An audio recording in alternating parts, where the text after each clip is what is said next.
আপনাদের সকলকে জানাই স্বাগত। শীতকালে যেমন বেশিরভাগ রান্নায় কড়াইশুঁটি কমন, তেমন শীতকালে বেশিরভাগ বাড়িতে কড়াইশুঁটির কচুরিও কমন। তাই আজ আমি বানিয়ে ফেলবো কড়াইশুঁটির কচুরি। কচুরি তৈরি করবার জন্য প্রথমেই কড়াইশুঁটিগুলোকে হালকা ভাপ দিয়ে নিতে হবে, আর সেই জন্যই কড়াইতে কিছুটা জল আর একটু লবণ দিয়ে কড়াইশুঁটিগুলো দিয়ে দেবো। আর কড়াইশুঁটিগুলোকে যেহেতু পেস্ট করব, তাই খুব বেশিক্ষণ ধরে ভাপ দেওয়ার প্রয়োজন নেই। 2 থেকে 3 মিনিট ভাপ দিয়ে নামিয়ে নেব। এবার কড়াইশুঁটিগুলোকে পেস্ট করে নেব, আর সেই জন্যই কড়াইশুঁটির জল ঝরিয়ে নিয়ে তার মধ্যে দিয়ে দেব 6 থেকে 7টা কাঁচা লঙ্কা, কিছুটা আদা কুচি। এবার সবগুলোকে পেস্ট করে নেব। আমি কিন্তু এতে কোনো রকম রসুন ব্যবহার করিনি, তবে আপনাদের ইচ্ছে হলে আপনারা কয়েক কোয়া রসুনও দিতে পারেন। আর খেয়াল রাখতে হবে, পেস্ট করবার সময় কিন্তু এক ফোঁটাও জল দেওয়া যাবে না। কড়াইশুঁটি সেদ্ধ করে পেস্ট করা তো কমপ্লিট হয়ে গেছে। এবার বানিয়ে নিতে হবে কচুরির পুর, আর তার জন্যই কড়াই গরম করে নিয়ে তার মধ্যে দিয়ে দেব 1 টেবিল চামচ সাদা তেল। আর তেল গরম হয়ে এলে দিয়ে দেব কিছুটা গোটা জিরে ফোড়নের জন্য। আর কয়েক সেকেন্ড পরেই যখন ফোড়ন থেকে হালকা গন্ধ ছেড়ে আসবে, তখন দিয়ে দেব পেস্ট করে রাখা কড়াইশুঁটি। এবার বেশ কিছুক্ষণ সময় ধরেই পুর ভেজে নেব। যখন কড়াইয়ের গায়ে আর কিছু লেগে আসবে না, তখন কিন্তু পুর আমাদের কমপ্লিট হয়ে যাবে। এবার এর মধ্যে দিয়ে দেব স্বাদ মতো লবণ, আর এর মধ্যে দিয়ে দেব প্রায় হাফ চামচ মতো চিনি। এবার চিনি আর লবণ দিয়ে ভালোভাবে পুর ভেজে নেব। বেশ খানিকক্ষণ পর কচুরির পুর কিন্তু অনেকটাই রেডি হয়ে গেছে। এবার এর মধ্যে দিয়ে দেব কচুরির মেন মশলা, ভাজা মশলা। ভাজা মশলা আমার আগে থেকেই রেডি করা ছিল, তাই কিভাবে ভাজা মশলা তৈরি করতে হয় আপনাদের আর দেখানো হলো না। কিন্তু আপনাদের যাতে বুঝতে অসুবিধে না হয়, তাই আমি বলে দিচ্ছি। 5 থেকে 6টা শুকনো লঙ্কা আর কিছুটা গোটা জিরে শুকনো কড়াইয়ে নেড়ে নেবেন। যখন শুকনো লঙ্কা আর গোটা জিরে থেকে স্মেল ছেড়ে আসবে, তখন গ্যাসের ফ্লেম অফ করে ঠান্ডা করে মিক্সিতে গুঁড়ো করে নেবেন। আর এই ভাজা মশলা শুধু যে কচুরির পুরেই দেওয়া যায় তা কিন্তু নয়। যে কোনো প্রকার চাটনি অথবা ভাজাভুজিতেও আপনারা এই ভাজা মশলা ব্যবহার করতে পারেন। আর দেখুন, কথা বলতে বলতে কচুরির পুরও রেডি হয়ে গেছে। এবার কচুরির পুর হালকা করে ঠান্ডা করে নেব। আর পুর যতক্ষণ ঠান্ডা হচ্ছে, সেই টাইমে কচুরির জন্য ময়দাও মেখে নেব। তার জন্য আমি একটি পাত্রে নিয়ে নিয়েছি 2 বাটি ময়দা।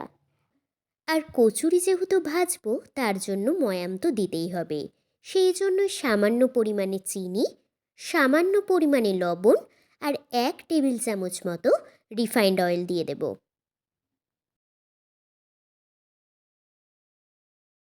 এবার লুচি অথবা কচুরির জন্য ভালোভাবে যেমন ময়াম দিয়ে নিতে হয়, সেরকমই ভালোভাবে ময়াম দিয়ে নেব। আর আমরা সকলেই জানি, বেশ খানিকক্ষণ ময়াম দেওয়ার পর যখন ময়দা হাতে মুঠো করা যাবে, তার মানে আমাদের ময়াম কমপ্লিট হয়ে গেছে। দেখুন, আমারও ময়াম দেওয়া কমপ্লিট।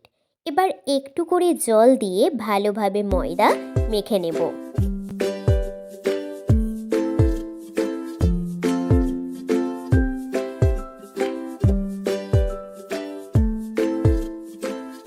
কচুরির জন্য ময়দা মাখাও কমপ্লিট।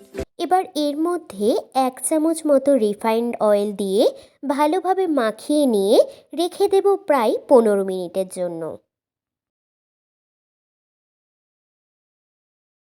প্রায় 15 মিনিট পর এবার হালকা করে একটু আবার মেখে নিয়ে একদম ছোট ছোট করে লেচি কেটে নেব।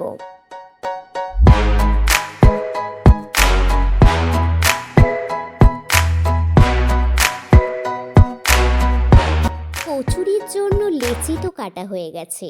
এবার প্রতিটা লেচির মধ্যে ভরে নেব কচুরির পুর। এবার একটা করে লেচি নিয়ে 2 হাত দিয়ে প্রেস করতে করতে ছোট একটা বাটির মতো বানিয়ে নেব। আর তার মধ্যে দিয়ে দেব বেশ খানিকটা কচুরির পুর। আর বুড়ো আঙুল দিয়ে কচুরির পুর প্রেস করে লেচির মধ্যে ভালোভাবে ঢুকিয়ে নিয়ে লেচির মুখ বন্ধ করে দেব। আর এইভাবেই কিন্তু সমস্ত লেচিগুলোকে রেডি করে নেব। আরেকটা কথা, লেচির মধ্যে যত বেশি পুর দেওয়া হবে কচুরি কিন্তু খেতে ততই বেশি ভালো হবে। এবার ঠিক এইভাবেই কচুরির জন্য বাকি লেচিগুলো রেডি করে আবার ফিরে আসছি। সমস্ত লেচিগুলোতেই কচুরির পুর ভরা কিন্তু কমপ্লিট হয়ে গেছে, আর খানিকটা পুর বেঁচেও গেছে, যেটা রেখে দেব। এবার কচুরিগুলোকে বেলে নেওয়ার পালা। তার জন্য নিয়ে নিয়েছি কিছুটা ময়দা, তবে আপনারা চাইলে কিন্তু ময়দা ছাড়া তেল দিয়েও বেলে নিতে পারেন। এবার ময়দার মধ্যে লেচিগুলো ভালোভাবে কোট করে নেব, আর হালকা করে একটু আঙুল দিয়ে প্রেস করে নিয়ে আবারও ওপর থেকে শুকনো ময়দা ছিটিয়ে নিয়ে কচুরিগুলো বেলে নেব।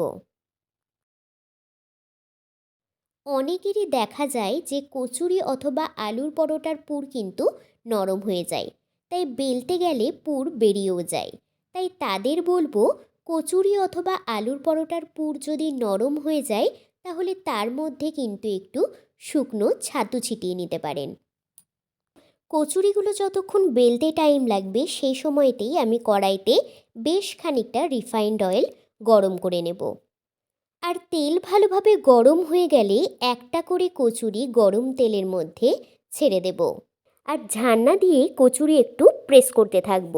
এর ফলে কচুরিগুলো বেশ ফুলকো ফুলকো হবে। এবার দুই পিঠই হালকা লাল করে উল্টে পাল্টে ভেজে নামিয়ে নেব। আর কচুরি ভাজার সময় গ্যাসের ফ্লেম কিন্তু হাইতেই রাখবো। তেল কিন্তু খুব ভালোভাবে গরম রাখতে হবে। এবার ঠিক একই প্রসেসে বাকি কচুরিগুলো ভেজে তুলে নেব। রেডি হয়ে গেছে আমার আজকের রেসিপি কড়াইশুটির কচুরি। আর সাথে যদি থাকে মিষ্টি অথবা নতুন আলুর দম, তাহলে তো কোনো কথাই নেই। তাহলে দেরি না করে ঝটপট বানিয়ে ফেলুন। আর রেসিপিটি আপনাদের কেমন লাগলো কমেন্ট করে কিন্তু অবশ্যই জানাবেন।